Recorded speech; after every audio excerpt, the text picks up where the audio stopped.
سردیوں کا موسم شروع ہوتے ہی شہاب گیسٹ ہاؤس کی رونق بڑھ جاتی تھی۔ برفیلے یخ بستہ موسم کے شوقین صرف برف باری دیکھنے کی غرض سے یہاں آتے تھے۔ کچھ پیسے والے لوگ ایسے بھی ہوتے جو گیسٹ ہاؤس کے کمروں کی ایڈوانس بکنگ کروا لیتے۔ سرے شام ہی گیسٹ ہاؤس میں بنے باورچی خانے سے بہترین کھانوں کی خوشبوئیں آتیں۔ ایسے موسم میں گیسٹ ہاؤس کے دالان میں لوگ اپنی اپنی خوش گپیوں میں مصروف ہوتے۔ کھانے کے بعد کافی چائے سرو کرتے ہوئے ملازم بھاگ بھاگ کے لوگوں کی پسند کے مطابق ٹیبلز پہ چائے کافی رکھ رہے ہوتے۔ رات کے 8 بج رہے تھے کہ گیسٹ ہاؤس کے باہر رکنے والی ٹیکسی سے لگ بھگ 50 سال کی عمر کا صحت مند آدمی اترا، ہاتھ میں ایک بڑا بیگ جس کے اندر اتنا زیادہ سامان بھرا ہوا نہیں لگ رہا تھا۔ وہ گیسٹ ہاؤس کے دالان میں ہی ایک میز کے پاس آ بیٹھا، جہاں میوزک کا شور دوسری جگہوں کے مقابلے میں کافی کم تھا۔ اس نے کھانا آرڈر کیا، پرسکون انداز میں کھانا کھایا اور ملازم سے گیسٹ ہاؤس میں رات گزارنے کے لیے کمرے کا ذکر کیا۔ ملازم نے بتایا، جناب اس وقت یہاں کوئی کمرہ خالی نہیں، جبکہ وہ آدمی بضد تھا کہ یہاں کا ایک کمرہ خالی ہے۔ ملازم کے مسلسل انکار کرتے رہنے پہ وہ شخص گیسٹ ہاؤس کے مینیجر کے پاس جا پہنچا کہ مجھے یہاں رات رکنے کے لیے کمرہ درکار ہے۔ مینیجر نے بھی یہی کہا کہ اس وقت کوئی کمرہ خالی نہیں۔ اجنبی اپنی بات پہ بضد تھا کہ ایک کمرہ ہے جو خالی ہے۔ مینیجر بولا، جناب آپ کسی اور ہوٹل میں رات رکنے کے لیے اپنا بندوبست کر لیں۔ اجنبی بولا، نہیں میں کہیں اور نہیں جاؤں گا بلکہ اسی گیسٹ ہاؤس میں رات گزاروں گا۔ میری اطلاع کے مطابق ایک کمرہ ہے جو خالی ہے۔ مینیجر جھنجھلا کے بولا، جناب آپ کو یہ اطلاع کس نے دی؟ اس کو چھوڑیں کہ مجھے یہ اطلاع کس نے دی۔ میں اتنا جانتا ہوں کہ گیسٹ ہاؤس میں ایک کمرہ ہے جس میں میں رات گزار سکتا ہوں۔ تب مینیجر نے کہا، دیکھیں جناب، گیسٹ ہاؤس میں اس وقت ایک کمرہ ایسا ہے جو خالی ہے، لیکن ہم پچھلے 4 سال سے وہ کمرہ کسی کو نہیں دیتے۔ اس کمرے کو جو بھی لیتا ہے وہ اگلے روز صبح اس کمرے میں مردہ حالت میں ملتا ہے، پھر اس کے بعد پولیس کے بہت جھمیلے ہوتے ہیں۔ اجنبی بولا، میں اپنی ذمہ داری پہ کمرہ نمبر 420 لے رہا ہوں۔ مینیجر بولا، جناب ہمارے لیے کیوں مشکل کھڑی کر رہے ہیں؟ آپ ایسا کریں کہ نوٹ بک لیں اور اس میں درج کر دیں کہ آپ ہمارے منع کرنے کے باوجود اپنی مرضی سے وہ کمرہ لینا چاہ رہے ہیں۔ اجنبی بولا، ہاں لاؤ نوٹ بک، میں لکھ دیتا ہوں تاکہ تم لوگ بری ذمہ ہو جاؤ اس بات سے۔ مینیجر کو لگا جیسے وہ اجنبی کوئی خپتی ہے۔ مینیجر پھر نرمی سے بولا، جناب آپ کا نام کیا ہے؟ سرمد ہے میرا نام۔ دیکھیں جناب سرمد صاحب، کمرہ نمبر 420 میں آصف ہے جو اس میں رات گزارنے والے کو زندہ نہیں چھوڑتا۔ سرمد بولا، ارے جناب آپ کس زمانے کی بات کر رہے ہیں؟ میں ان سب باتوں پہ یقین نہیں رکھتا۔ اور آخرکار مینیجر نے کمرہ نمبر 420 سرمد کے لیے بک کر دیا۔ سرمد نے ملازم سے کہا، میرے کمرے میں 3 کپ چائے تھرموس میں لے آؤ۔ دروازے کی دستک پہ سرمد نے پوچھا، کون ہے؟ باہر سے ملازم کی آواز آئی، جناب یہ چائے کا تھرموس لے لیں۔ تو باہر کیوں کھڑے ہو؟ دروازہ کھلا ہے، اندر آ جاؤ۔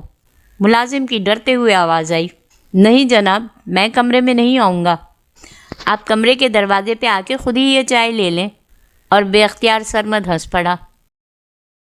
تھرموس میں سے نکال کے اس نے چائے پی، پھر ایک میگزین نکال کے ورق گردانی کرنے لگا۔ رات کا تقریباً 1:30 بج رہا تھا۔ باہر سے آنے والا شور بھی مدھم ہو چلا تھا۔ سرمد بھی گرم کمبل اوڑھ کے بیڈ پہ نیم دراز ہو گیا۔ تقریباً پون گھنٹہ گزرا ہوگا کہ اچانک کمرے کے دروازے پہ دستک ہوئی۔ سرمد نے بڑے مطمئن انداز میں پوچھا، کون؟ ایسا لگتا تھا جیسے وہ اس لمحے کا منتظر تھا کہ ایک دم سے باہر سے ڈری ڈری نسوانی آواز آئی، دروازہ کھولیں، مجھے بچا لیں، وہ مجھے تلاش کرتے ہوئے میرے ہی پیچھے آ رہے ہیں، جلدی سے دروازہ کھولیں۔ سرمد نے دروازہ کھولا۔ ایک ٹھنڈی ہوا کا جھونکا سرمد سے ٹکرایا۔ دروازہ کھلتے ہی یوں لگا جیسے کمرے کی ٹھنڈک کئی گنا بڑھ گئی ہو۔ اس کی نظریں یک ٹک لڑکی پہ ٹکی ہوئی تھیں، ایک بے حد خوبصورت لڑکی جو سفید چادر میں لپٹی ہوئی تھی، چہرے پہ بلا کی معصومیت۔ وہ کمرے کے اندر آئی۔ سرمد نے اسے بیٹھنے کا کہا، وہ ایک سائڈ پہ ہو گئی۔ سرمد بولا، کیا ہوا؟ کون لوگ ہیں جو تلاش کرتے ہوئے تمہارے پیچھے آ رہے ہیں؟ وہ بولی، ہماری خاندانی دشمنی ہے۔ لمحے بھر کو سرمد کے ذہن میں ایک سوچ آئی کہ گیسٹ ہاؤس کا مین گیٹ بند ہے اور وہاں چوکیدار بھی موجود ہیں، تو پھر یہ گیسٹ ہاؤس کے اندر کیسے آ گئی؟ لڑکی بولی، میں ذرا دیر یہاں پناہ لینے کو آئی ہوں، ابھی تھوڑی دیر بعد چلی جاؤں گی۔ اتنی ٹھنڈ میں کہاں جاؤ گی؟ ان ظالموں سے اپنا جسم واپس لینے جاؤں گی۔ سرمد بے ساختہ بولا، کیا مطلب جسم لینے؟ تمہارے جسم تو تمہارے ساتھ ہی ہے۔ لڑکی نے ایک جھٹکے سے اپنی چادر اتار دی، بولی، یہ دیکھو۔ اور سرمد کو جیسے جھٹکا لگا کہ لڑکی کا سر اور چہرہ نارمل حالت میں تھے، لیکن جسم کی جگہ ہڈیوں کا ڈھانچہ تھا۔ جسم کے نام پہ وہاں صرف ہڈیاں تھیں، گوشت کا نام و نشان بھی نہ تھا۔ اسے ایک جھرجھری آ گئی۔ اچانک فضا میں لڑکی کا قہقہا بلند ہوا۔ اس کے قدم سرمد کی طرف بڑھنے لگے کہ ایک خیال سرمد کے ذہن میں بجلی کی طرح کوندا۔ اس نے برجستہ کہا، اگر میں تمہارا جسم تمہیں واپس دلا دوں تو؟ کیسے؟ اس نے حیرانی سے پوچھا، اور اس کا بلند ہوتا قہقہا مدھم ہو گیا اور سرمد کی طرف بڑھتے قدم رک گئے۔ کیا تم مجھے میرا جسم واپس دلا سکتے ہو؟ وہ بولا، ہاں۔ لڑکی حیرانی سے بولی، کیسے؟ جس جگہ ان لوگوں نے تمہارا جسم تم سے چھینا تھا، مجھے وہاں لے چلو۔ سرمد نے ایک لمحہ ضائع کیے بغیر اپنا بیگ اٹھایا، ٹارچ لی اور لڑکی کے ساتھ گیسٹ ہاؤس کے پچھلے دروازے سے باہر آ گیا۔ وہ جان چکا تھا کہ اس لڑکی کے بھوت نے ہی گیسٹ ہاؤس کے کمرے کو آصف زدہ بنایا ہوا ہے۔ ایک چھوٹے سے میدان میں لڑکی نے درخت کی طرف اشارہ کیا، اس جگہ، اور سرمد نے ایک لمحہ ضائع کیے بغیر اپنے ساتھ لائے ہوئے بیگ سے چھوٹا سا لیکن مضبوط بیلچہ نکالا۔ گزرے دن میں بارش کی وجہ سے زمین کافی نرم تھی۔ اس نے تیزی سے ہاتھ چلاتے ہوئے وہاں کی کھدائی شروع کر دی، اور جب اچھی خاصی کھدائی ہو گئی، گڑھا کافی گہرا کھد گیا، تو اس نے لڑکی سے کہا، جاؤ اس گڑھے میں اور اپنا جسم لے لو۔ لڑکی خوش ہوتے ہوئے گڑھے میں اتر گئی، اور سرمد نے ایک لمحہ بھی ضائع کیے بغیر تیزی سے گڑھے کے اوپر مٹی ڈالنا شروع کر دی۔ اس کام سے فارغ ہونے کے بعد وہ اپنے آپ سے ہی بولا، انسان بھی کیا ہے، جب ظلم کرنے پہ آتا ہے تو انتہائی شفاق ہو جاتا ہے۔ یقیناً ان ظالموں نے اس کی عصمت دری کر کے اس کا سر تن سے الگ کر دیا اور جسم یہاں دبا دیا۔ اپنا کام مکمل کر کے وہ پچھلے دروازے سے ہی گیسٹ ہاؤس میں داخل ہو گیا کہ گیسٹ ہاؤس کے کمرہ نمبر 420 کا آصف اب کبھی نہ آنے کے لیے یہاں سے جا چکا تھا۔ صبح گیسٹ ہاؤس کا سارا عملہ سرمد کو زندہ سلامت کمرے سے باہر آتے دیکھ کے خوش اور حیران تھا۔